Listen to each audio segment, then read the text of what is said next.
Разделя ли се Африка на два нови континента след земетресението в Турция и наистина ли извънземни буквално точат Слънцето? Останете до края на видеото, за да видите тези, както и още много други интересни неща, които обаче крият от нас. Както виждате, скъпи приятели, това видео е заснето в новото студио на The Clashers и с него искам да отбележим началото на нова серия в канала Clash News. В нея ще ви разказвам някои така по-различни и странни новини, които медиите пропускат да ви съобщят. Ако това ви е интересно, може да се абонирате за канала. Хайде да започваме. Разливът в Охайо. Американските власти 10 дни криха от населението си, пък и от света, безпрецедентна екологична катастрофа и всеки, който чете малко по-не-мейнстрим медии, е наясно с белята, която е станала. В началото на миналия месец, товарен влак, превозващ 20 цистерни винил хлорид, делейрира и се излива. Винил хлоридът е изключително опасен и токсичен химикал, и някои казват, че тази катастрофа надминава дори Чернобил по негативно влияние. Такава катастрофа обаче не може да се крие дълго и по социалните мрежи излязоха кадри, в които ясно се вижда замърсените реки и атмосфера, и в момента вие наблюдавате кадри именно от тях. Когато хора хвърлят камък, самата вода започва да ври и да се отцветява, все едно в нея има гориво или пък машинно масло. Опасният химикал, за съжаление, се утаява по дъното на водните басейни и няма махане. В началото американците дори арестуваха журналисти, които споменават за инцидента, но после се усетиха, че няма как да го крият и затова започнаха да дават лека по лека информация. Последно обявиха, че контролирано го изгарят, но това пък на своя страна води до куп други нови беди.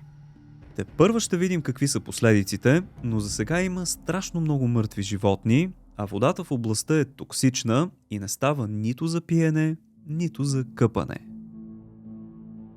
Свалените НЛО-та. До тук има 4 официално потвърдени случая на свалени НЛО-та над Щатите и Канада. Говорим за официални изказвания от американското правителство, а не алабала от квартала. Чуйте отказ. One in Alaska, Canada, and over Lake Huron in the Midwest.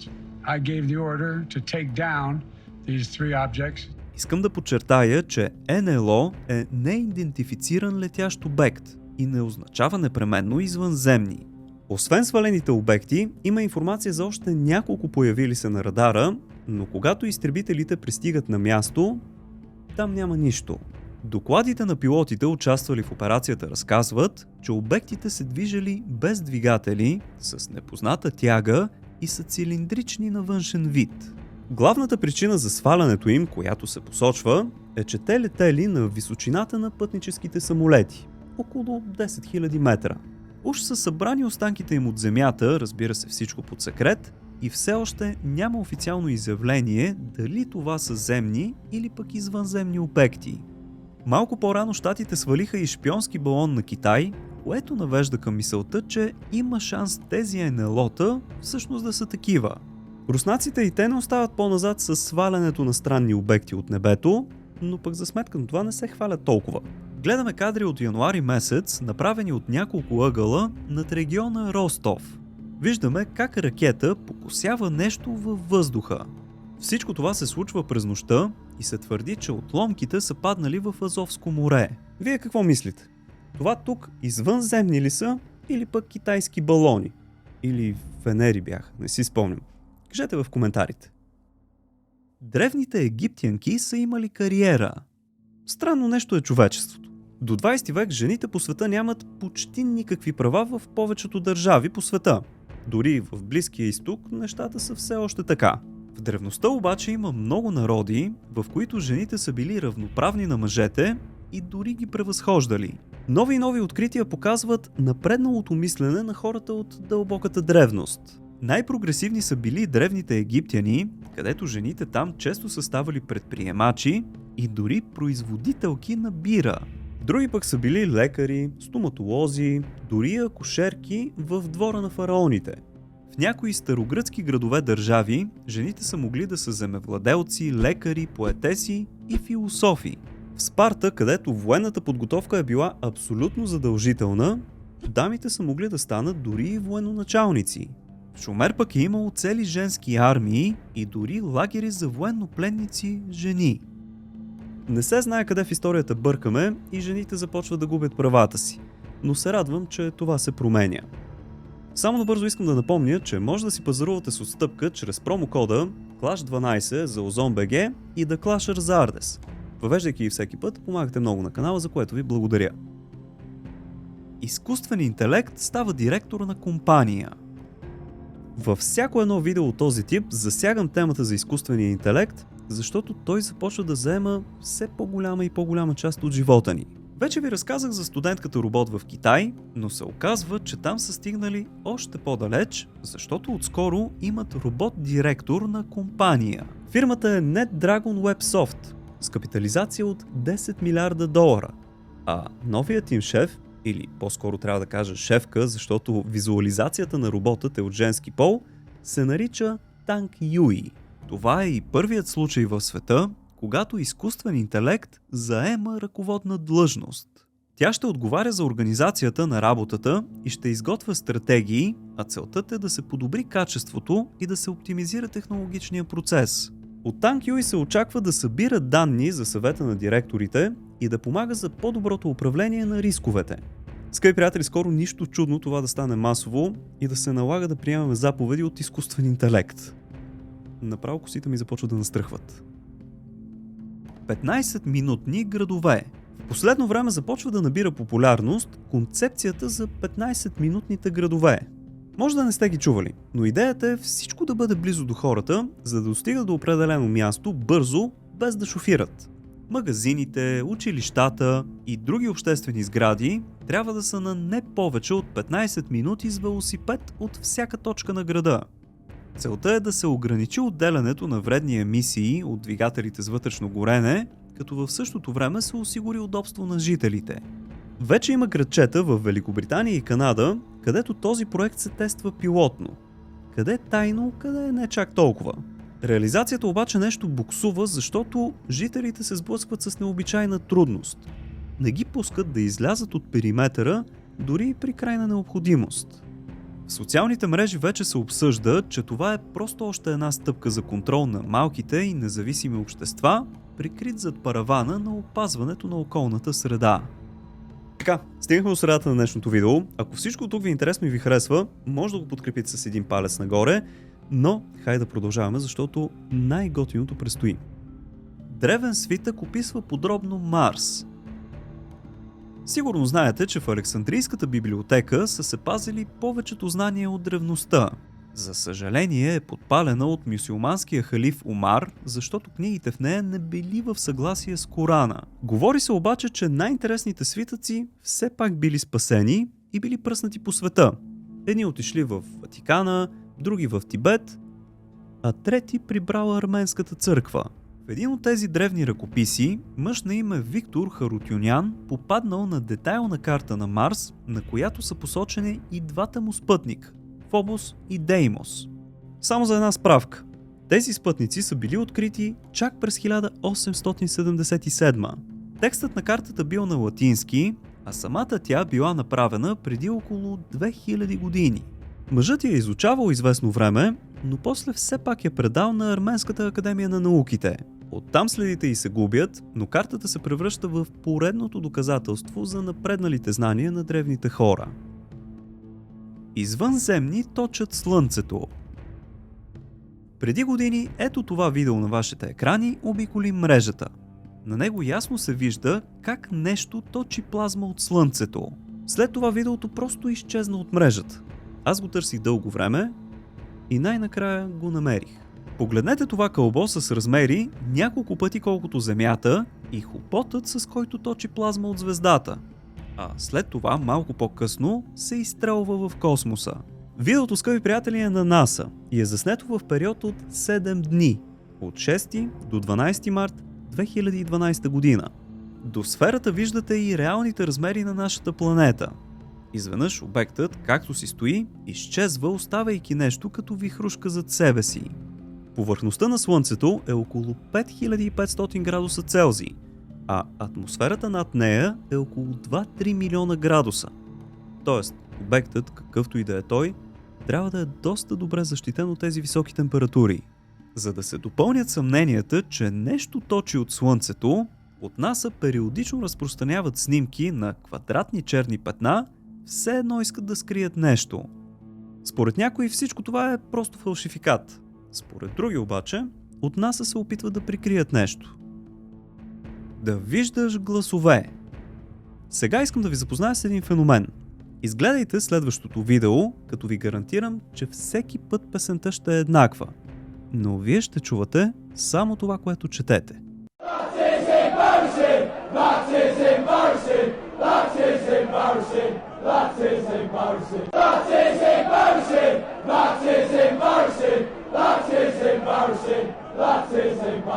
Какво точно чухте? Не сте много сигурни, нали? Ако искате, може да си го върнете и да го чуете пак, като четете нещо различно. Как ще подсигурите, че няма абсолютно никаква намеса от моя страна? Превъртайте си го колкото пъти искате, но ви гарантирам, че всеки път ще чувате нещо различно, според това, над което очите ви са фокусирани. Ето ви още един пример. Сега ще ви пусна на луп 3 пъти едно видео, като отново звукът е абсолютно еднакъв, но вие ще чувате само това, което четете.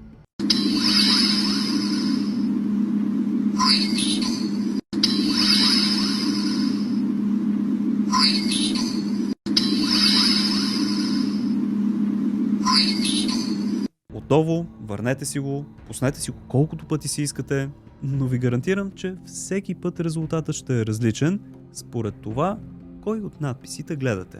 Това е феномен на мозъка и се води като аудиоилюзия.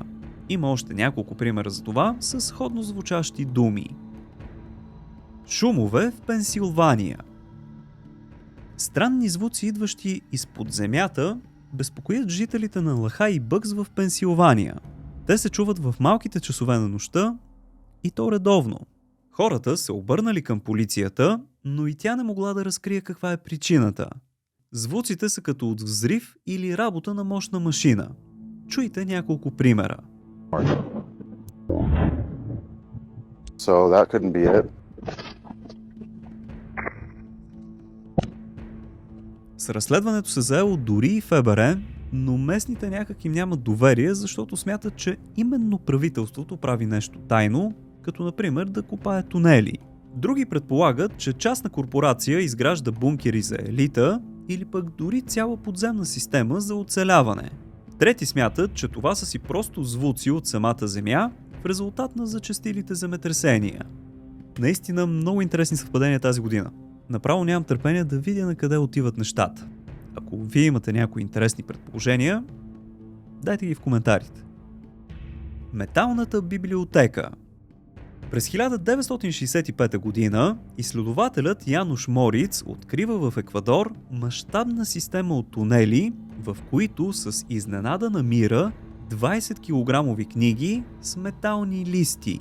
Пещерите са изкуствено направени, както се вижда на снимките, и се наричат Cueva de los Tallos. Много изследователи смятат, че това тук е библиотека на вече изчезнала цивилизация. Мориц разказва, че тунелите продължавали километри и дори имало зали, в които се съхранявали металните книги, както и други ценни артефакти. Той веднага уведомява правителството на Еквадор за находката си и споделя само с най-близките си приятели. През 1976 година слуховете достигат до Шотландия и се организира една от най-скъпите изследователски мисии до момента, като в нея дори участва и първият човек стъпил на Луната – астронавтът Нил Армстронг. Имаме снимки и кадри от цялото това нещо и е било наистина мащабно. Когато стигат до пещерите обаче, констатират, че те са празни, а някои от тунелите са взривени. Тогава, скъпи приятели, се разбира, че правителството на Еквадор заедно с Ватиканът са действали светкавично и са покрили всичко. Съживяват мозъка на трупове. Умрели мозъкът, за съжаление, пострадалият си отива завинаги. Или поне до сега беше така, но след откритие на учени от Йейл, нещата може би ще се променят. Те са свързали мозъците на умрели от преди 4 часа прасета с създадена от тях система, наречена BrainX, по която циркулира течност, наподобяваща кръв. След само 6 часа, много от функциите на мъртвите неврони са възстановени, а смъртта на все още живите такива е забавена. За сега не може да се говори за връщане на висша мозъчна дейност, но пък първата крачка е направена. Вижте как изглеждат обикновените мъртви мозъчни клетки и такива третирани с BrainX. Ръководителят на изследователската група, професор Ненад Сестан, смята да продължи работата си върху примати, а неговата система може да се използва за възстановяването на хора, претърпели инсулт или пък черепно-мозъчна травма. Африка се разделя на две. За никого не е тайна, че Африка се разделя на две. Това си е част от геологията на Земята и след няколко милиона години ще има нов континент и нов океан. След земетресението в Турция обаче плочите явно са се активирали и много видеа излязоха в мрежата на нови огромни пукнатини и вече разширили се такива в Африка. В Кения се появи нов разлом дълъг няколко километра, който прекъсна пътища на местните. До момента двете плочи са се отдалечавали с около 10 мм всяка година, а през 2023 с появата на тези нови пукнатини, числото може да се удвои или утрои. Според някои източници, Земята навлиза в геоложки активен период, причинен от смяната на полюсите на ядрото. Наскоро дори излезе информация, че то е спряло да се върти, което е малко прекалено, но пък нищо не се знае. Наистина си нямам представа какво се случва тази година, но още с началото й има толкова много странни събития. Ако това видео ви е харесало, дайте по един поощрителен палец нагоре. Пък ако искате да ударите едно дигитално рамо в нещата, които правя, може да използвате бутона Thanks, който се намира някъде е тук долу. Абонирайте се супер лесно за канала, от кръгчето с моята снимка е там горе. Пък ако случайно искате да получавате известия, когато кача нещо ново, натиснете една камбанка. В случай, че пък разполагате с още свободно време, което искате да запълните с интересни знания или факти, бързо цъкайте на някой от ето тези двете видеа тук. Благодаря ви, че за пореден път бяхте с мен. Чао и до нови срещи!